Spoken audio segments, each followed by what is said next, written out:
2022 का जो बजट है उसमें से 38% भी खर्चा नहीं हुआ। क्या बात कर रहे हैं लोग? आपके पास एक मुस्लिम एमपी नहीं है, एक मुस्लिम मिनिस्टर नहीं है आपके पास। आए दिन गाली दी जाती है। जहां पर बीजेपी सत्ता में मीरा रोड में बुलडोजरों के जरिए आपने मुसलमानों के कारोबार को डिमोलिश कर दिया, घर को डिमोलिश कर दिया।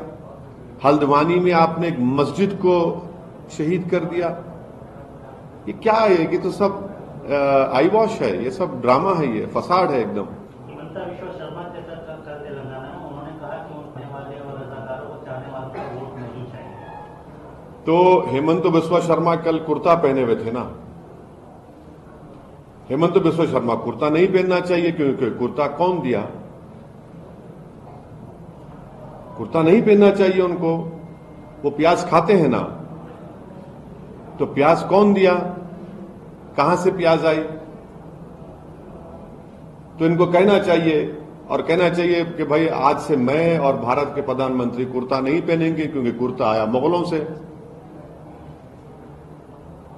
अब आप जाकर देश को आप बोलते हैं कि हम क्या बोलते हैं, आगे की सोच रहे हैं, फ्यूचर की सोच रहे हैं। आप 600 साल पुरानी बात करते हैं। अच्छा, फिर ये अकबर का भी नाम लिया उन्होंने। जो कॉन्स्टिट्यूशन की किताब पहली बनाई गई उसमें अकबर की भी फोटो है। क्या करेंगे उसको? जो फोटो डाले वो इस महाशय से ज्यादा अक्लमंद थे और वो दल बदल नहीं करते थे। संविधान बनाकर उन्होंने देश को दिया, उसमें अकबर की फोटो डाली। तो ये सिर्फ नफरत की राजनीति करना चाहते हैं। और हम जो है, भारत के 17 करोड़ मुसलमान मुगलों के स्पोक्स पर्सन नहीं है हम, मगर हिस्ट्री है। हिस्ट्री को कैसा आप डिनाई कर सकते, बताइए?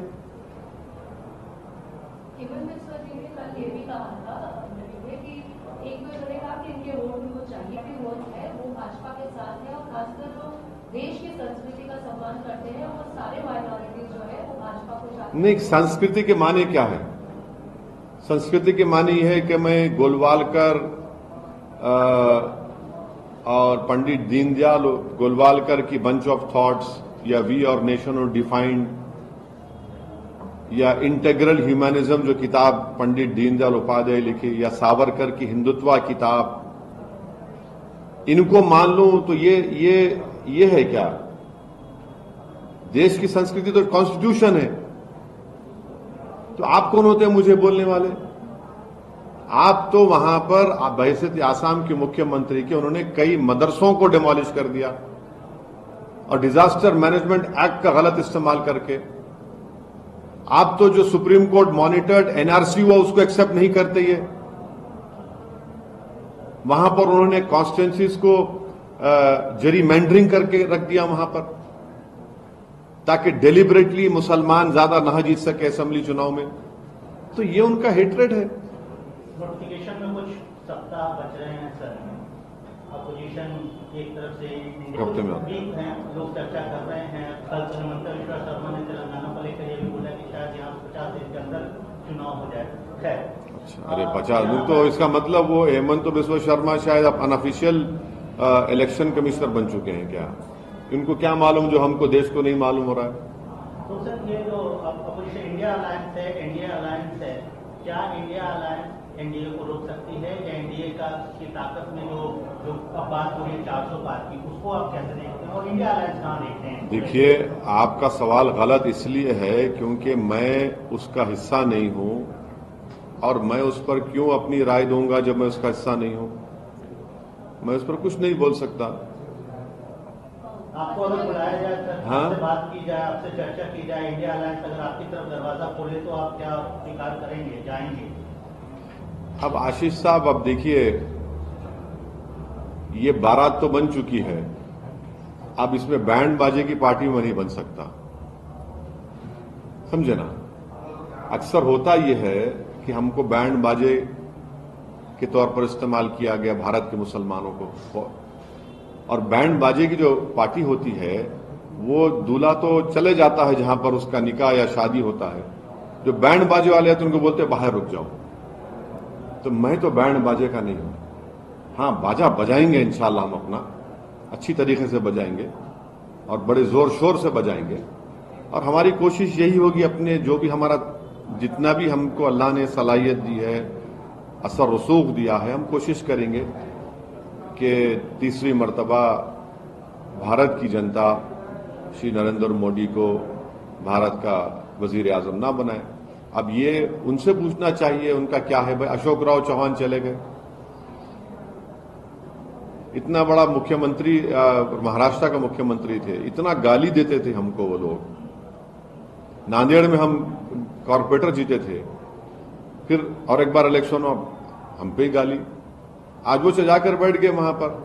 कांग्रेस का एक और नेता, आपको याद होगा, जो यहां पर ऑब्जर्वर बनकर आए थे तेलंगाना में, वो चले गए अजीत पवार के साथ, अजीत पवार बीजेपी के साथ। यहां पर जब थे तो खूब गाली देते, एमआईएम ये, एमआईएम ऐसा। तो ये जो ये लोग तो माने इनकी आइडियोलॉजी नहीं है, बल्कि कपड़े उतार रहे हैं, सिर्फ नया कपड़ा पहने से आइडियोलॉजी ऐसा हो गई, आइडियोलॉजी ऐसा हो गई। तो 2019 में छोटे दलों के साथ आपने गठबंधन किया था, उत्तर प्रदेश में, बिहार में, अन्य जगहों पर, महाराष्ट्र में भी। इस बात में आपका? देखिए, अभी तो बहुत जल्दी होगा, क्या हो सकता है हम तो देख रहे हैं। किसान आंदोलन को कैसे देख रहे हैं आप अभी आज इस तरीके से? नहीं, किसान आंदोलन का मैं कह रहा हूं कि एमएसपी का जो लीगल रेट बनना चाहिए, कानून बनना चाहिए, वो बनना चाहिए। स्वामीनाथन साहब का जो कमीशन के रिकमेंडेशन है उसको मानना चाहिए। और तीसरा यह है कि जो उन पर मुकदमात बुक किए गए उसको वापस लेना चाहिए। इसमें बड़ी बात क्यों है, इसमें इसको इतना बड़ा इशू क्यों बना रहे हैं? और चौथी बात यह कि पैलेट गन क्यों इस्तेमाल किया जा रहा है उनके ऊपर? ये क्या है भाई? पैलेट गन आप इस्तेमाल करके उनको अंधे कर देंगे आप? ये किसान है जो हम सबको खाना खिलाता है।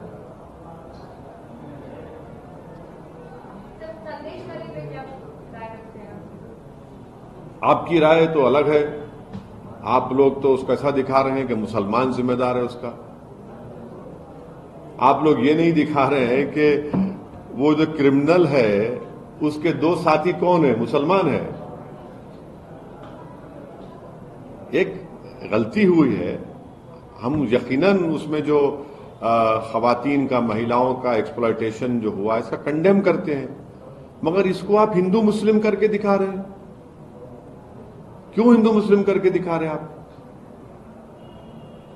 यकीनन वहां की गवर्नमेंट का एक फेलियर है और उसको भी आप कम्युनल कलर दे रहे हैं। वो जो मेन एक्यूज्ड है, जो अभी फरार है, उनके दो साथी तो मुसलमान नहीं है ना। उसको हम जो भी अगर एक्सप्लॉयटेशन हुआ है उसको पूरी ताकत से हम कंडेम करते हैं।